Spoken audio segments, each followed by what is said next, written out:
அன்பார்ந்த நேயர்களே, வாருங்கள் தினமும் மனமும் காண்போம். என்ன ரொம்ப நாளைக்கு அப்புறம் குரல் வருதேன்னு பாக்குறீங்களா? சில தனிப்பட்ட காரணங்களுக்காக எங்களால உங்களுக்கு நான் சுவையான இந்த சமையல் ஐட்டம்லாம் பண்ணி காமிக்க முடியல.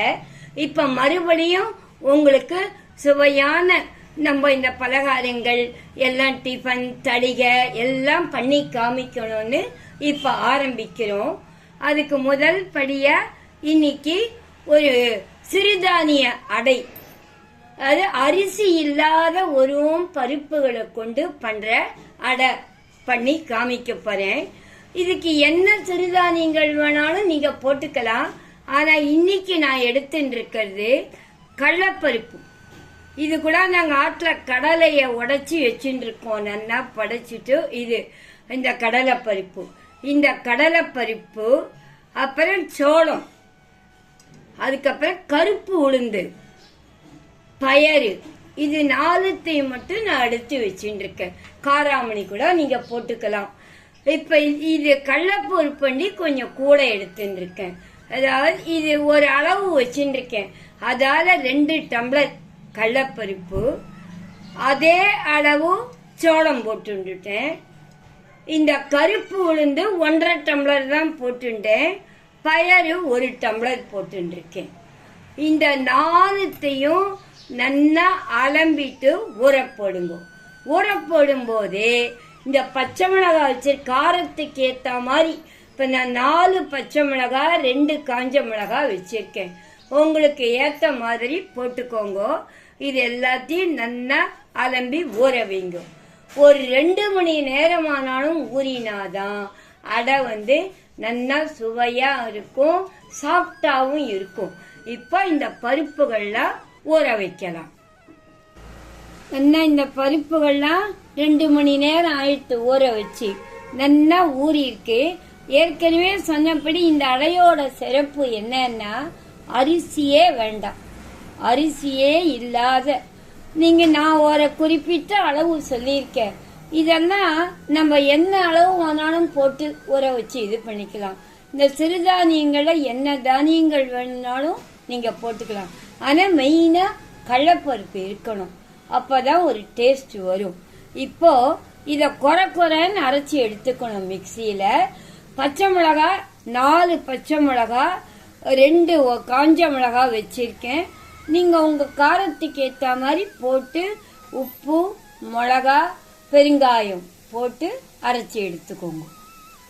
இப்ப பாருங்க, நல்லா குறை அடை வாக்குற பக்குவத்துக்கு அரைச்சி வச்சுட்டோம்.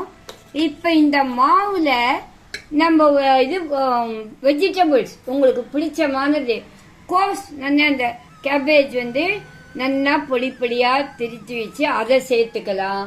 கேரட் துருவிட்டு சேர்த்துக்கலாம். உருளைக்கிழங்கு துருவிட்டு சேர்த்துக்கலாம். கீரைகள் இது பண்ணலாம். முருங்கைக்கீரை பிடிக்கிறவா முருங்கைக்கீரையை நல்லா திரித்திட்டு அதை போட்டு வாத்துக்கலாம். ரொம்ப டேஸ்டா இருக்கும், பசங்களும் விரும்பி சாப்பிடுவா. இதுல இந்த காய்கறி சத்தும் இருக்கு, இந்த சிறுதானிய சத்தும் இருக்கு. இது உடம்புக்கு ஏத்த ஒரு நல்ல டிஃபன். இது நமக்கு பலகாரத்துக்கும் பண்ணி சாப்பிடலாம். இப்போ இந்த கோஸை இதில் சேர்த்துட்டு நான் உங்களுக்கு அடை பண்ணி காமிக்கிறேன்.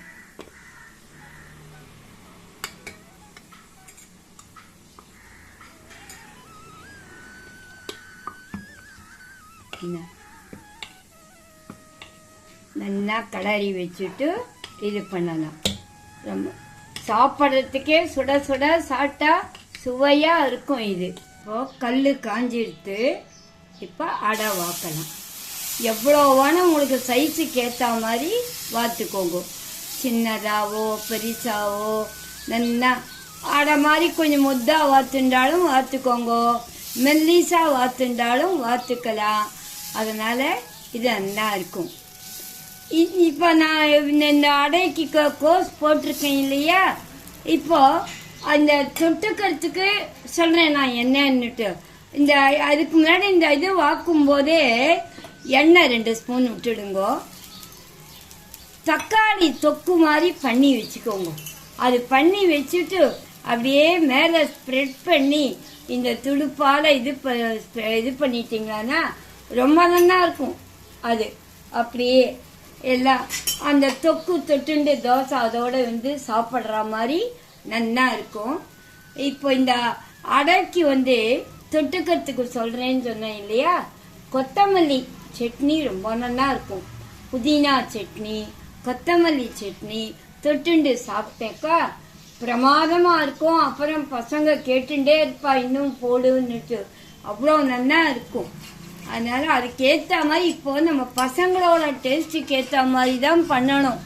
நமக்கு அவள் எது பிடிக்கிறதோ அதே மாதிரி இருக்கணும், கலர்ஃபுல்லாக இருக்கணும். இதெல்லாம் நம்ம கவனித்து பண்ணணும். அட் த சேம் டைம் நமக்கும் நல்ல இதுவாக இருக்கணும். அந்த மாதிரி பண்ணணும். பார்த்தீங்களா, திருப்பி போட்டுட்டு ப்ரௌனாக அதே மாதிரி அந்த பக்கமும் ப்ரௌனாக கொஞ்சம் ஆற வரைக்கும் நல்லா நிதானமாக எடுங்கோ. சிம்மிலேயே வைங்கோ. நான் சிம்மில் தான் வச்சிருக்கேன். ஹையில் வச்சிங்களான்னா தீஞ்சி போயிடும்.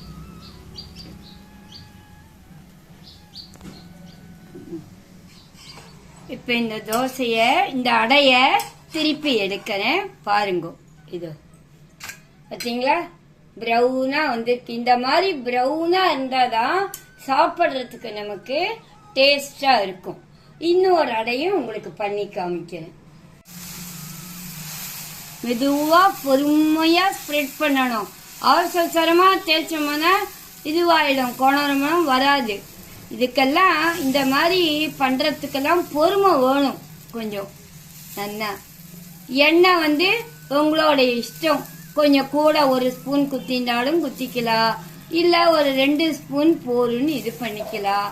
மிளகா, எண்ணெய் இதெல்லாம் அவாவோடைய டேஸ்ட்டு விருப்பத்தை பொறுத்தது. இதுக்கு நான் வந்து ஒரு 2 ஸ்பூன் எண்ணெய். ஸ்பூனுங்கிறது பாருங்க எவ்வளோண்டு சின்ன இது. அந்த ஸ்பூனால் இது 1/4 ஸ்பூன் தான் பிடிக்கும். எண்ணெய்க்குன்னு தனி ஸ்பூன் இருக்கு. அதால தான் நம்ம யூஸ் பண்ணுறது நல்லா இருக்கும். நமக்கு டேஸ்டாகவும் இருக்கும், உடம்புக்கும் நல்லது, ரொம்ப எண்ணெயும் இழுக்காது. இப்போ இதையும் பண்ணி எடுத்து காமிக்கிறேன். இப்போ சுட சுட அரிசி இல்லாத சிறுதானிய அடை ரெடி. இதுக்கு தொட்டுக்கிறதுக்கு பாருங்க, நான் வந்து கொத்தமல்லி சட்னி, தக்காளி சட்னி வச்சிருக்கேன். இது ரெண்டுமே ரொம்ப நல்லா இருக்கும் தொட்டுன்னு சாப்பிட்றதுக்கு. என்ன நேர்களே, என்ன அடைக்கு பருப்பு ஊற போட்டு பண்ண ரெடி பண்ணிட்டீங்களா? நல்லா பண்ணி சாப்பிட்டுட்டு டேஸ்ட் பண்ணிட்டு எனக்கு ஃபீட்பேக் பண்ணணும். அப்பதான் எனக்கு சந்தோஷமா இருக்கும். நான் பண்ணி காமிச்சதை நீங்களும் பண்ணிருக்கீங்கன்ட்டு. ஏற்கனவே நிறைய பேர் நீங்க பண்ணிட்டு போட்டோ போடுறீங்க. அதை பார்த்து எனக்கு எவ்வளவு சந்தோஷமா இருக்கு தெரியுமா? நேயர்களே, இந்த வீடியோ உங்களுக்கு பிடிச்சிருந்தா லைக் பண்ணுங்க, கமெண்ட் பண்ணுங்க, ஷேர் பண்ணுங்க, மறக்காம சப்ஸ்கிரைப் பண்ணுங்க. மீண்டும் அடுத்த நிகழ்ச்சியில் உங்களை சந்திக்கும் வரை உங்கள் கனகா பாட்டி.